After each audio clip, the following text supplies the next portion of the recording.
Everyone, welcome to PepoCoin channel. I hope you will subscribe by the end of this video. Since its launch in December, we have been discussing RLUSD a lot over the past few months.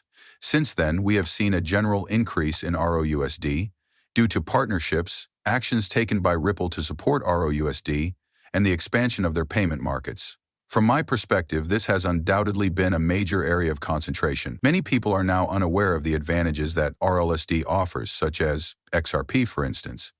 They genuinely believe that RLUSD will hurt XRP, while in reality, it strengthens XRP's use case as a whole. Tokenized fiat is essentially what a stablecoin is when we consider its definition.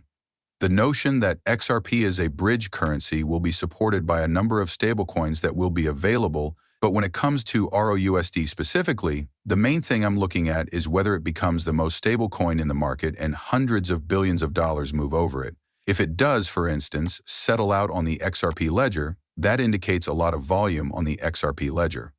Furthermore, a lot more use cases on the underlying network are made possible by RLUSD, which is a stablecoin in and of itself. DeFi usage cases, for instance, may involve lending and borrowing. It could refer to DeFi protocols exclusively. Once you have a steady currency that is unlocked, a number of things happen. And now that we do have a stablecoin like RLUSD, that is the main thing that I believe any XRP holder should truly be concerned about. And I have little doubt that many of you are already aware of some of the actions being taken to enable many of the DeFi use cases I just described using the XRP ledger. We are aware that the protocol for loan and borrowing will arrive shortly. However, it's noteworthy that the supply of RLUSD is already at $160 million. Indeed, there is a lot of demand for Ethereum, as evidenced by the fact that an increasing number of Ethereum addresses are holding the token. We could see, even if we switch to the RL_tracker, as you are aware, the RLUSD Treasury issued 7 million RLUSD on the 21st. The RLUSD Treasury then also issued 25 million. These two are on the Ethereum once more. On XRP, this one was. There are roughly 3.2 million. There is a significant amount of volume there. 2.3 million on Ethereum, followed by 6.5 million on Ethereum once again.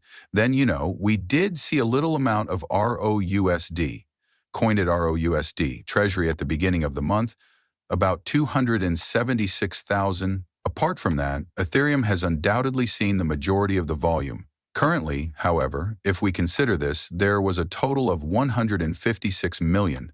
We are thrilled to see that there is nearly $7 million worth of RLUSD in the market. It's also amazing to witness. Additionally, if we examine RWAXYZ in relation to the real XRP ledger, on the XRP ledger, we could see that ALUSD is at roughly 44 million, which isn't that wild, but it has increased by about 37.5% over the last 30 days. I'd love to see it. Additionally, we could see Ethereum side if we looked at it. Thus, there are roughly 130 or nearly $3 million ARLUSD released on Ethereum. One may ask, how does this help XRP if it's distributed on Ethereum? You mean to consider the EVM bridge? You can bridge over a lot of that value, but I don't think it's the whole thing. For example, RLUSD is only bullish for XRP and the XRP ledger.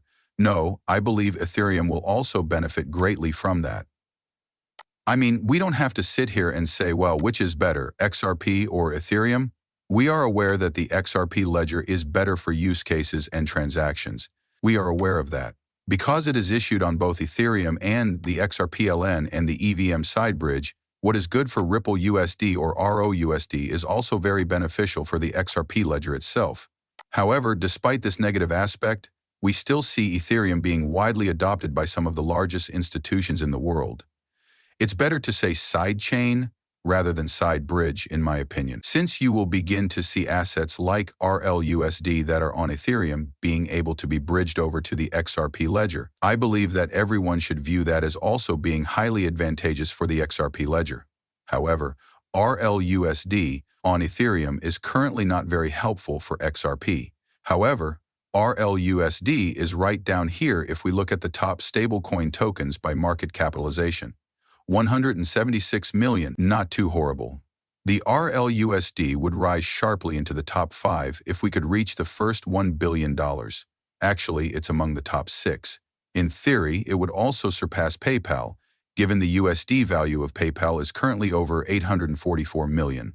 As a result, RLUSD is off to a respectable start. However, let's genuinely discuss a few factors that are highly optimistic for both RLUSD and XRP. First things first, let's begin with this video clip. We know that Ripple's ultimate objective is to place RLUSD in the top 5. Therefore, even if I previously played it in a video, I must bring it up again. That would be roughly $2.5 billion if we were discussing the top 5 stable cryptocurrencies at the moment based on market capitalization. From where we are now, with $170, over $7 million, it is a significant leap. But take a look at this. With the United States moving closer to clarity, what are the prospects for the next generation of stablecoins? Once more, I believe we're underestimating the potential magnitude of it. That market is worth roughly $230 billion now. Some intelligent individuals believe it might increase tenfold during the next 5 years. That's probably correct in my opinion. I believe that Tether and USDC, the two top participants, are both well positioned to succeed in that market. At the conclusion of the previous year, Ripple introduced our own stablecoin. Given where we are at this stage of the year, that already surpasses our internal projection. We are still small, however. By the end of the year, the RLUSD Ripple stablecoin is expected to rank among the top 5 in the market. And this year, I predict that the market as a whole will expand significantly. Can you tell me how long it takes you to get there? With whom are you partnering up? Are you forming any financial alliances to increase the recognition of RLUSD? Yes, without a doubt. Even today, new RLUSD listings went up on a few international cryptocurrency exchanges. Every time you try something new, it takes a moment to follow the ripple effect and see how it turns out. Thus, we are witnessing that event in real time. Thus, I'm rather happy. As I mentioned earlier, we are ahead of where we anticipated to be in Q1.Q. We are therefore quite pleased with that development. So listen, we are aware that RLUSD will fundamentally alter the landscape of this industry and Ripple in particular. Once more, however, stable currency will be enormous when considering the XRP ledger. Specifically, in this area, there will be numerous initiatives worth trillions of dollars or more. For example, I believe that the value of RLUSD will eventually reach trillions. Nobody is going to dispute with me about it, because the market capitalization of stablecoins in the cryptocurrency space is currently approximately $220 billion, estimated to reach $2.8 trillion in the upcoming 3 years. Outside of that 3-year period, stablecoins will likely grow by about 5 times during the following 3 years. Okay, so I don't think it's ridiculous that stablecoins will have more than $10 trillion by 2030. When considering that, the underlying networks on which these stablecoins are traded actually function somewhat like this. For example, the XRP ledger, is that right? At that point, the value of the XRP ledger itself will likewise be in trillions, and tokenization is the rationale for my assertion. We are aware of how quickly tokenization is occurring on the XRP ledger. Since a stablecoin will be essential to any stablecoin endeavor, RLUSD will also see considerable growth on the XRP ledger when tokenization begins to have a significant impact on the XRP ledger, not to mention institutional DeFi. Therefore, XRP, its holders, and the real underlying networks on which it is distributed will all benefit greatly from the stablecoin itself. Technically, you could also say that Ethereum will benefit greatly from that in this instance. For instance, consider Bitcoin in comparison to USDT. Furthermore, the main emphasis of my attention is on the implications of this for RLUSD. What does this signify for USD?